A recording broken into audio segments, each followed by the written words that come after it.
Ders 1. Market alışverişi. Bence sebzeler için 3. reyona gitmeliyiz.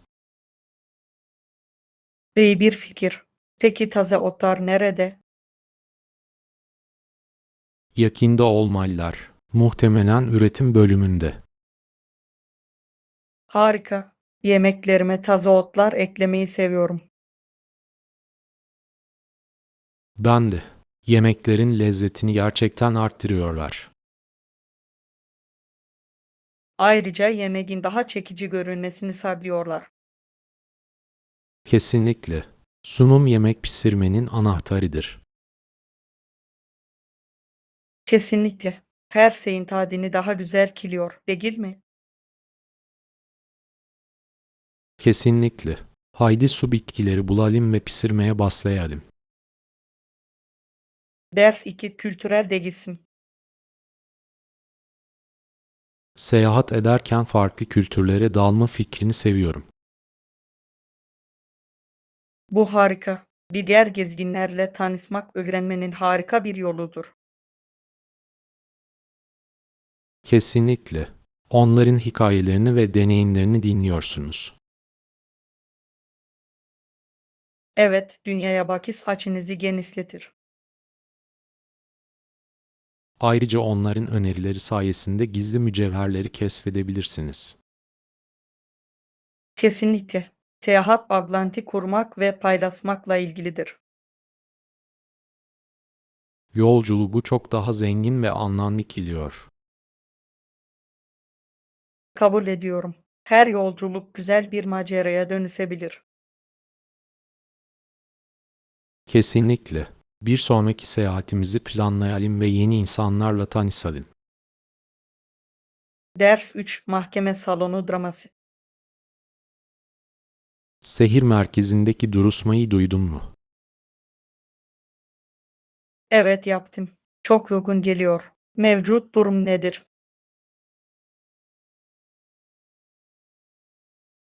Sanık avukat tarafından çapraz sorguya alınıyor. İzlemesi büyüleyici. Gerçekten mi? Bu nasıl çalışıyor? Tanıklar ifadelere itiraz edebilir mi? Kesinlikle. Avukat tanığın güvenilirliğine itiraz edebilir. Dava için çok önemli. Bu çok fazla baskıya benziyor. Sonucu etkilediğini düşünüyor musunuz? Kesinlikle. Güçlü bir çapraz sorgu her şeyi değiştirebilir. Bunun neden bu kadar önemli olduğunu anlayabiliyorum. Bağı yakından takip ediyor musunuz? Evet, nasıl gelişeceğini görmek istiyorum. Gerçek hayattaki bir drama gibi. Ders 4. Deniz ürünleri lokumu.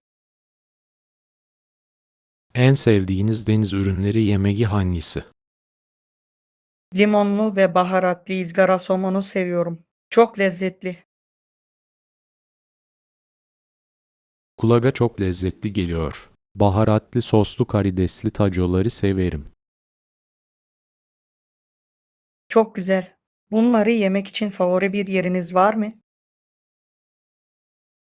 Evet, ziyaret ettiğim harika bir sahil restoranı var. Peki ya sen? Taze balık sunan yerel bir yerim var. Bu harika. Taze balık en iyisidir.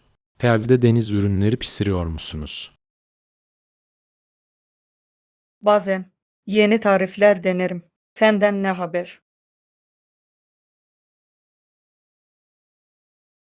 Hafta sonları deniz mahsullü makarna pişirmeyi seviyorum. Çok eğlenceli. Ders 5. Bahçe konuşması. Bahçeniz var mı? Evet, küçük bir arka bahçem var. Ne tür sebzeler yetiştiriyorsunuz? Domates ve biber yetiştiriyorum. Tadı o kadar güzel ki taze. Bunlar harika. Bahçemde havuç ve marul var. Taze salatalar en iyisidir. Siz de şifalı bitkiler kullanıyor musunuz? Evet, fesleğen ve nanem var. O kadar çok lezzet katıyorlar ki. Kulağa harika geliyor. Bahçenizdeki sebzeleri denemeyi çok isterim. Bir ara salata yemeye gelmelisin. Bunu çok isterim.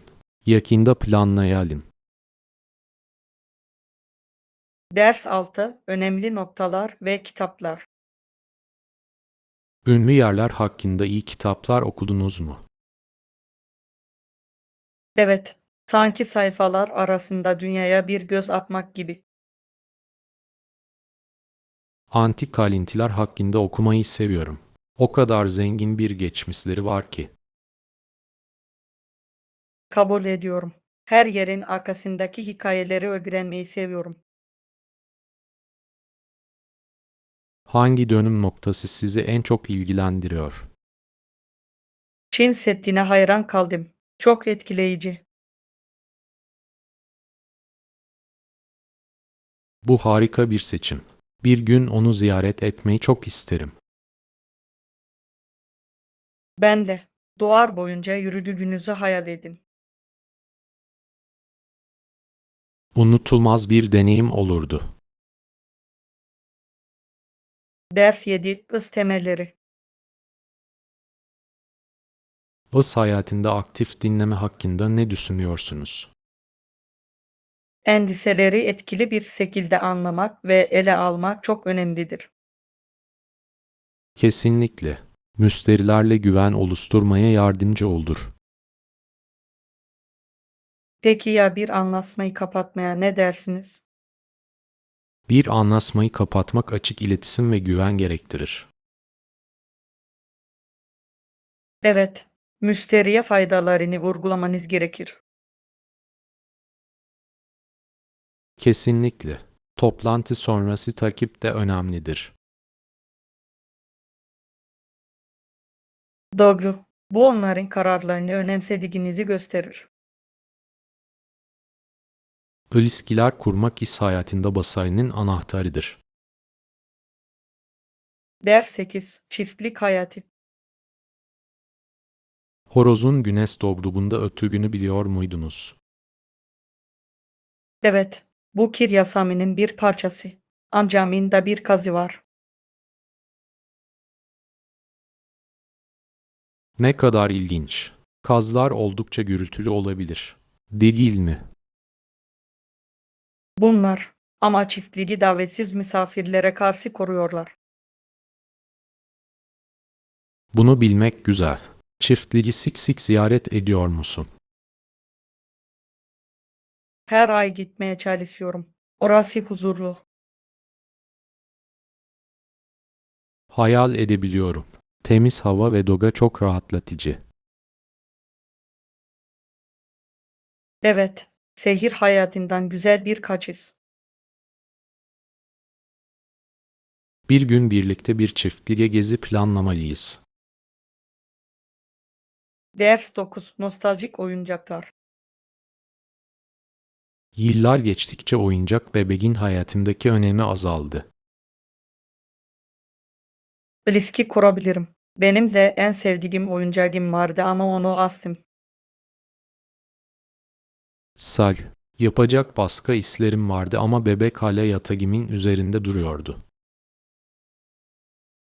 Devam ettiğimizde bile bu oyuncakların anıları tasması çok komik. Kesinlikle. Bazen birlikte yaşadığımız maceraları düşünüyorum. Bunlar daha basit zamanlardı. Oyuncak bebek hala sende mi? Hayır, verdim ama anileri yakınımda tutuyorum. Çok tatlı. Çocukluğumuzu hatırlamak güzel. Evet öyle. Bu anları sonsuza kadar yaşamalıyız. Ders 10, Evcil hayvan bakımı. Mükemmel. Evcil hayvanları da beslemeyi unutmayın. Zaten yaptım. Hepsi iyi ve mutlular. Bunu duymak harika. Evde ne var? 2 kedim ve 1 köpeğim var. Beni meşgul ediyorlar. Eğlenceli bir ev gibi görünüyor. İyi anlaşıyorlar mı? Çoğu zaman köpek kedilerle oynamayı çok seviyor. Bu çok güzel. Onları yürüyüşe mi çıkarıyorsun? Evet, her akşam. Rahatlamanın güzel bir yolu. Eminim bundan keyif alıyorlardır. Evcil hayvanlar çok fazla neşe getirir. Ders 11. Dobe'nin harikaları. Bugün hayatımda gördüğüm her şeyden daha büyük ağaçlar gördüm. Vay, kulağa harika geliyor. Onları nerede gördün? Yakındaki bir parkta. Kalbim göğüs kafesinde çarpmaya başladı. Hayal edebiliyorum. Dobe'nin nefesimizi kesecek bir yolu var. Evet, sanki farklı bir dünyadaymışsın gibi hissettim. Fotoğraf çektin mi? Elbette, güzelliği yakalamak istedim. Bu harika. Doga gerçekten ilham verici. Gerçekten öyle. Bir ara birlikte keşfetmeliyiz. Ders 12. Önemli hususlar. Bu son derece yararlı olacaktır. Göz önünde bulundurmamız gereken başka önemli şeyler var mı? Evet, bütçeyi ve zaman çizelgesini düşünmeliyiz. Bir nokta. Bütçede kalmak başarı için çok önemlidir. Ve doğru yolda ilerlemek için gerçekçi son tarihler belirlememiz gerekiyor. Kesinlikle. Bu süreçte iletişim çok önemlidir. Kabul ediyorum. Düzenli güncellemeler herkesi bilgilendirecektir. Her şeyi kapsadığımızdan emin olmak için bir kontrol listesi hazırlayalım. Harika fikir. Bir kontrol listesi düzenli kalmamıza yardımcı olacaktır. Aynı sayfada olduğumuza sevindim. Ders 13. İspanya'yı keşfedin. İspanya'nın canlı kültürünü ve tarihini keşfetmeyi hiç düşündünüz mü? Kesinlikle. İspanya'nın çok zengin bir mirası var. Bu konuda en ilginç bulduğunuz şey nedir? Mimariyi seviyorum. Özellikle de Barcelona'nın. Binalar o kadar eşsiz ki. Evet, Gaudi'nin çalışmaları inanılmaz. Ünlü yapılarından herhangi birini gördünüz mü? Henüz değil ama yakında ziyaret etmeyi umuyorum. Ayrıca otantik İspanyol yemeklerini de denemek istiyorum. Ah, tapaslar harika. Tek üründe birçok farklı yemeği tadabilirsiniz. Kesinlikle. İspanya'daki festivallerin unutulmaz olduğunu duydum. Evet, özellikle La Tomatina ve bogaların kosusu. Katilir miydiniz? Sanırım güvenli bir mesafeden izlemeyi tercih ederim. Yine de kulağa heyecan verici geliyor. Ders 14. Ofis temelleri. Bir ofiste üretkenlik için gerekli araçların neler olduğunu düşünüyorsunuz. Ofiste her zaman bir bilgisayar vardır. Çoğu görev için çok önemlidir. Kesinlikle. Telefon da iletişim açısından önemlidir. Evet, çoğu zaman sekreter aramaları ve mesajları yönetir. Sak, Her şeyin düzenli tutulmasında önemli bir rol oynarlar. Kabul ediyorum. Ayrıca iyi bir yazıcıya sahip olmak belgeler için önemlidir. Doğru. Peki ya kagit ve kalem gibi ofis malzemeleri? Bunlar kesinlikle gerekli. Onlarsız çalışmak zor. Kesinlikle. Tüm bu araçlar verimli bir iş yeri yaratmaya yardımcı olur. Ders 15. İşletmenin büyümesi.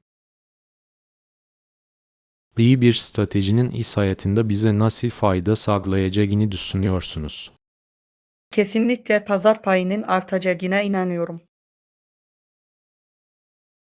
Evet, sağlam bir plan müşterilerimizi daha iyi anlamamıza yardımcı olur. Kesinlikle. İhtiyaçlarını etkili bir şekilde karşılamamızı sağlar. Pazar trendlerine uyum sağlamak bizi rekabetçi tutabilir.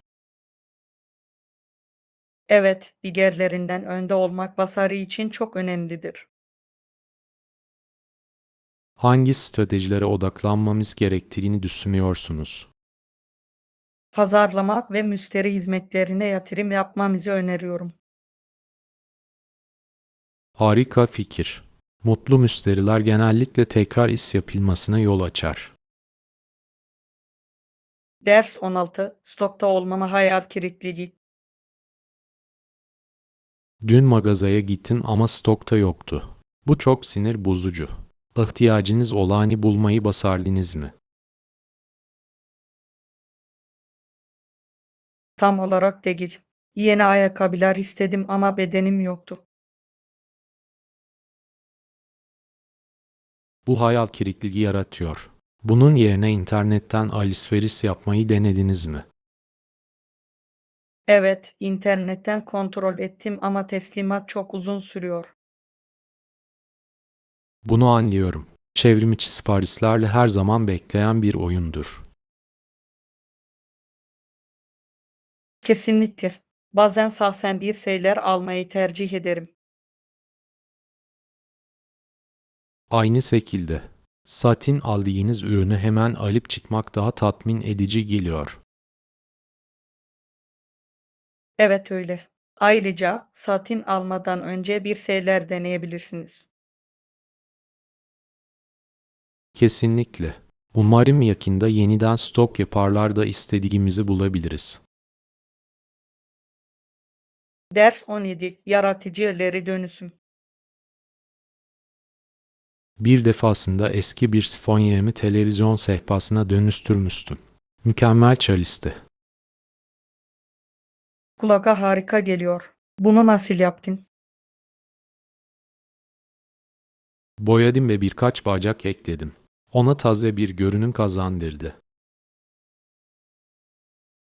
Bu harika bir fikir.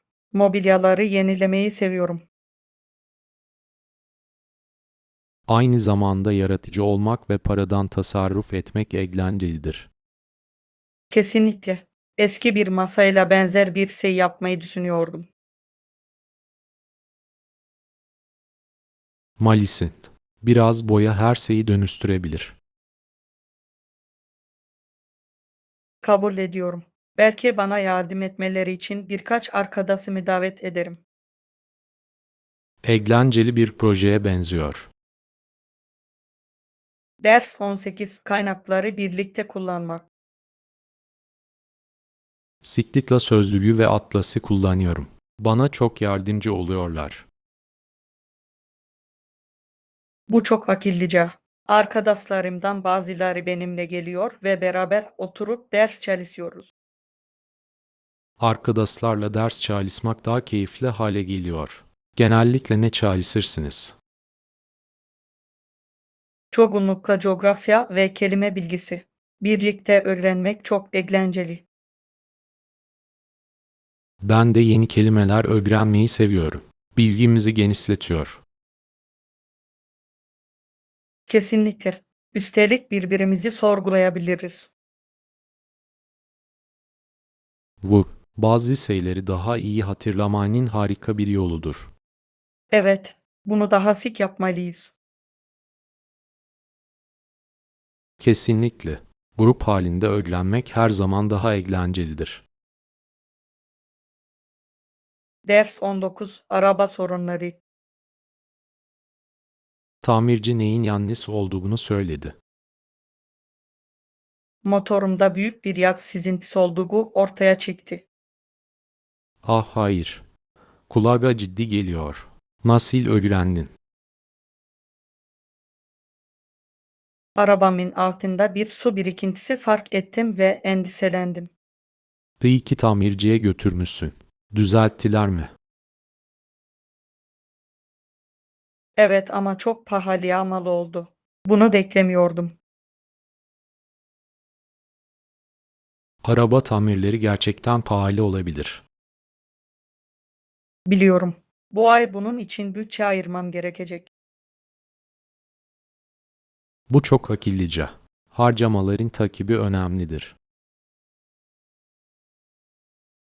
Ders 20. Kültürel çeşitlilikler. Kültürel farklılıklar çok ilginç. Orta yolu bulmak önemli sanırım. Kesinlikle. Farklı bakış açılarına saygı duymak önemlidir. Evet, birbirimizden öğrenmemize yardımcı olur. Kesinlikle. Yeni kültürleri keşfetmeyi seviyorum. Ben de. Dünyaya dair anlayışımızı genişletir. Kesinlikle. Farklı kültürlere seyahat ettiniz mi? Geçen yıl Japonya'yı ziyaret ettim. Harika bir deneyimdi. Kulağa harika geliyor. Bir gün oraya gitmeyi çok isterim. Malisin. Zengin geleneklere sahip eşsiz bir yer. Ders 21. Vejetaryen seçenekleri. Eminim öyle olacaktır. Çoğu havaalanında artık vejetaryen seçenekler mevcut. Bu harika. Seyahat ederken her zaman saklıklı seçenekler ararım. Evet, hareket halindeyken bile iyi beslenmek önemlidir.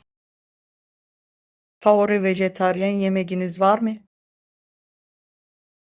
Humus ve taze sebzelerle iyi bir sebze sarmasını seviyorum. Kulağa çok lezzetli geliyor. Bol malzemeli salataları severim. Salatalar seyahat için mükemmeldir. Paketlenmesi ve yenmesi kolaydır. Kesinlikle. Glutensiz seçeneklerde sunduklarını mı düşünüyorsunuz? Büyük olasılıkla, özellikle büyük havalimanlarında. Ders 22. Havanın keyfini çıkarmak. Soğana kadar burayı seviyorum. Bundan keyif alıyorum. Hava çok güzel. Gerçekten öyle. Açık hava etkinlikleri için mükemmeldir. Henüz açık havada eğlenceli bir şey yaptınız mı? Evet, dün yürüyüşe çıktım. Manzaralar muhteşemdi. Kulağa harika geliyor. Yürüyüş harika bir egzersizdir. Öyle. Üstelik doğada olmak çok ferahlatıcı. Kabul ediyorum. Hangi patikayı yürüdün? Göl kenarındaki yere gittim. Çok huzurluydu. Bunu görmeyi çok isterim. Ders 23. Uçuş sırasında evcil hayvanların kaygısı. Evcil hayvanın uçuş sırasında endişelenirse ne olur? Sakinleştirici teknikler konusunda tavsiye almak için bir veterinere danışabilirsiniz. Bu iyi bir fikir. Evcil hayvanımın güvende hissetmesini istiyorum. Ayrıca kendinizi güvende hisseden bir evcil hayvan taşıma çantasını da düşünebilirsiniz. Evet, rahat bir taşıyıcı büyük bir fark yaratabilir. Ve belki yolculuk için bazı sakinleştirici ikramlar. Kesinlikle. Evcil hayvanımın iyi seyahat ettiğinden emin olmak istiyorum. Kesinlikle önceden hazırlamaya değer. Her şeye sahip olduğundan emin olmak için bir kontrol listesi yapacağım. Ders 24 Seyahat planları. Hayır, yapmadım ama kulağa harika geliyor. Ne zaman gitmeyi planlıyorsun? Gelecek ay gitmeyi düşünüyorum. Bekleyemiyorum. Bu çok heyecan verici. Aklınızda spesifik bir yer var mı? Evet, dağları ziyaret etmek istiyorum. Orada yürüyüş yapmayı seviyorum. Dağlar çok güzel. Sonbaharda nefes kesici olmalılar. Gerçekten öyleler. Renkler çok canlı. Yalnız mı yoksa arkadaşlarınızla mı gidiyorsunuz? Birkaç arkadaşımla gideceğim. Çok eğlenceli olacak. Mükemmel bir maceraya benziyor. Ders 25 Farklı tarzları deneme. Acele etmeyin. Birkaç farklı stil deneyin ve hangisini en çok beğendiğinizi görün. Bu harika bir tavsiye. Alışveriş yaparken çoğu zaman acele ederim. Bunu yapmak kolaydır. Ancak zaman ayırırsanız daha iyi seçimler bulacaksınız. Kesinlikle. Seçtiğim şey konusunda kendime güvenmek istiyorum. Güven çok önemlidir. Aklınızda belirli bir tarz var mı? Sıradan ama şık bir şeye yöneliyorum. Bugünlük kullanım için mükemmel görünüyor. Evet, çok yönlü bir şey istiyorum. Yukarı veya aşağı giydirebilirim. Harika fikir. Çok yönlü parçalar her zaman iyi bir yatırımdır. Ders 26 Bir gece konaklama. Kaç gece kalacaksınız? Sadece bir gece lütfen. Rezervasyon konusunda bana yardımcı olabilir misiniz? Elbette. Ne zaman gelmeyi planlıyorsunuz? Akşam 6'da orada olmalıyım. Sorun değil mi? Evet, mükemmel çay istiyor. Tek kişilik oda ister misiniz? Evet, tek kişilik bir oda harika olurdu. Herhangi bir öneriniz var mı? Şehrin güzel manzarasına sahip olanı öneririm. Geceleri çok güzel. Kulağa hoş geliyor. Geç çıkış talebinde bulunabilir miyim? Elbette. Öğlen çıkışı yapmanızı ayarlayabilirim. Ders 27 Düğün anıları. Geçen yıl herhangi bir düğüne katıldınız mı? Evet, bir arkadaşımın düğününe gittim. Çok güzeldi. Kulağa hoş geliyor. Büyük bir tören miydi? Evet, çok sayıda misafirin olduğu oldukça büyüktür. Süslemeleri çok beğendim. Düğünün en sevdiğiniz kısmı hangisiydi? Danstan gerçekten keyif aldım. Herkes çok eğleniyordu. Dans etmek her zaman en iyi kısımdır. Çok dans ettin mi? Evet, gece yarısına kadar dans ettim. Harika bir zamandı. Hatırlanması gereken bir gece gibi görünüyor. Ders 28 Gerçeklik kontrolü. Gerçekliğe nasıl yaklaşabileceğimizi düşünüyorsunuz. Olayların sert özüyle doğrudan yüzleşmemiz gerektiğine inanıyorum. Bu doğru. Sorunları görmezden gelmenin bize faydası olmaz. Kesinlikle. Bunları açıkça tartışmalıyız. Ele almamız gereken ilk sorun nedir? Bence hedeflerimizden başlamalıyız. Ne düşünüyorsun? Net hedefler belirlemek etkili bir şekilde ilerlememize yardımcı olabilir. Evet, ilerlememizi düzenli olarak takip etmeliyiz. Kesinlikle. Bizi sorumlu tutar ve motive eder. Ders 29 ekran keyfi. Film izlemek için yeni bir ekran mı aldınız? Evet yaptım. Çok büyük ve görüntü kalitesi mükemmel. Kulağa harika geliyor. Herhangi bir özel özellik var mı? Kesinlikle. 4K çözünürlüğe ve HDR desteğine sahiptir. Vay, bu çok etkileyici. Bu konuda çok fazla film izliyor musun? Yapmaya çalışıyorum. Deneyimi çok daha iyi hale getiriyor. Tahmin edebiliyorum. İzlemeyi en sevdiğiniz film hangisi? Aksiyon filmlerini seviyorum. Özellikle de görsel efektleri harika. Aksiyon filmleri eğlencelidir.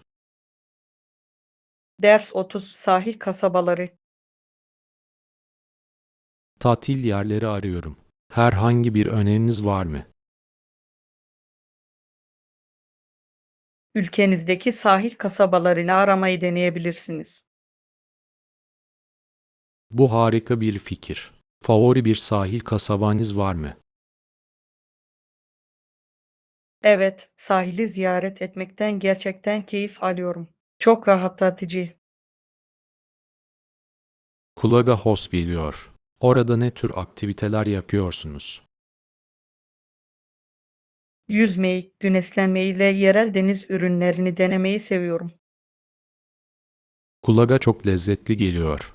Yakında bir plaj gezisi planlamalıyım. Kesinlikle yapmalısın. Şehir hayatından harika bir kaçış. Kumları ayak parmaklarımın arasında hissetmek için sabırsızlanıyorum. Ders 31 sürdürülebilir alışveriş. Sürdürülebilir alışveriş uyguladığınızı duydum. Bu övgüye değer. Teşekkür ederim. Fırsat buldukça çevre dostu ürünler almaya çalışıyorum. Bu harika. Yeni başlayanlar için tavsiyeleriniz var mı? Elbette. Yeniden kullanılabilir poşetleri seçerek ve plastikten kaçınarak başlayın.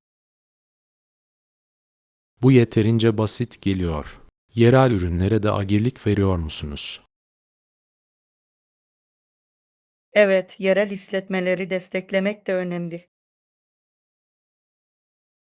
Kabul ediyorum. Topluluğa yardımcı olur ve emisyonları azaltır. Kesinlikle. Her küçük parça gezegenimiz için önemlidir. Artık kesinlikle daha sürdürülebilir alışveriş yapmaya çalışacağım. Ders 32 ödeme planı. Ödeme planını açıkça belirtmeliyiz. Evet, tutarın ve vade tarihlerinin dahil edilmesi önemlidir. Daha sonra kafa karışıklığının önlenmesine yardımcı olur. Bunu daha önce yaptın mı?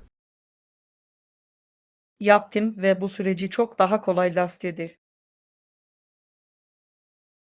Bunu bilmek güzel. Dijital hatırlatıcıları mı yoksa kayıt hatırlatıcıları mı tercih edersiniz? Dijital hatırlatıcıları seviyorum. Benim için daha uygunlar. Aynı şekilde. Her şeyi düzenli tutar. Kesinlikle. Ayrıca ödemeleri takip etmeme yardımcı oluyor. Herhangi bir gecikmeyi önlemek için bunu hemen ayarlayacağım. Ders 33. Yeni yiyecekleri denemek. Son zamanlarda yeni yiyecekler denediniz mi? Evet, son zamanlarda özellikle sushi ve ramen'den keyif aldım.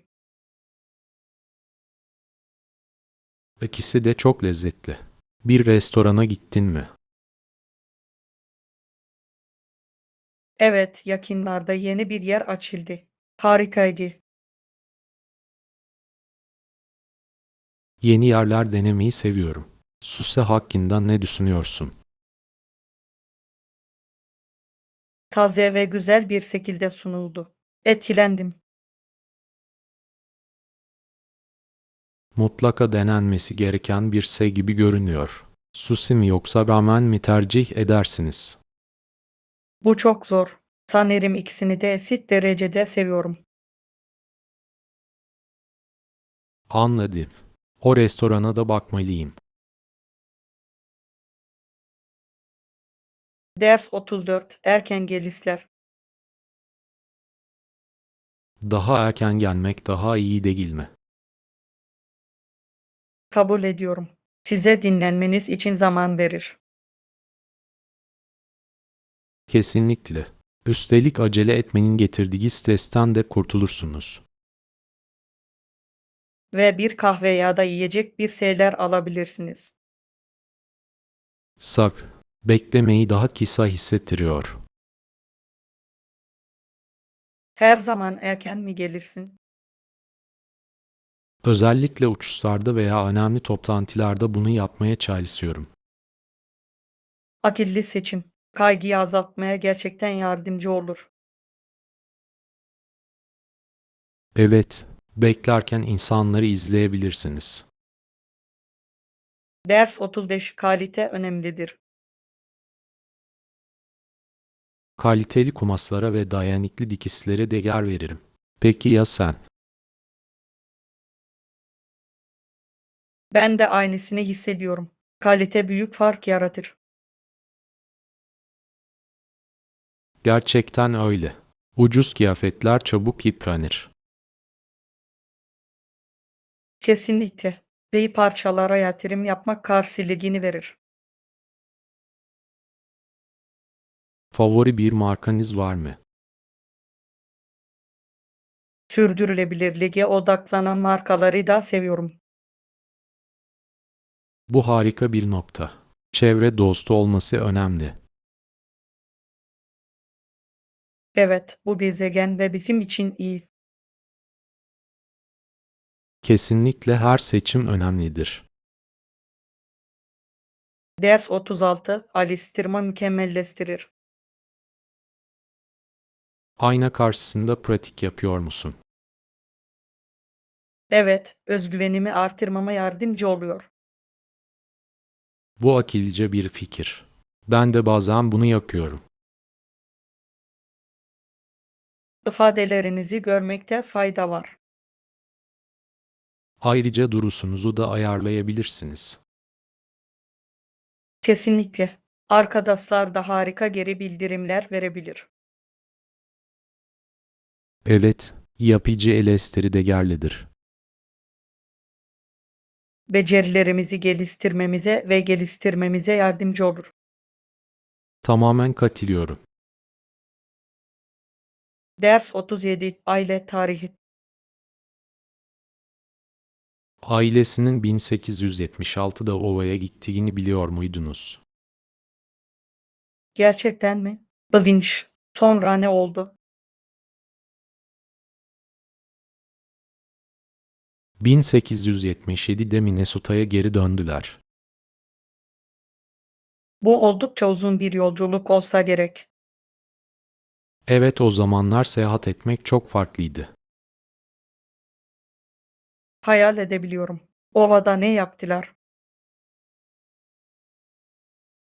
Daha iyi fırsatlar aradıklarını düşünüyorum.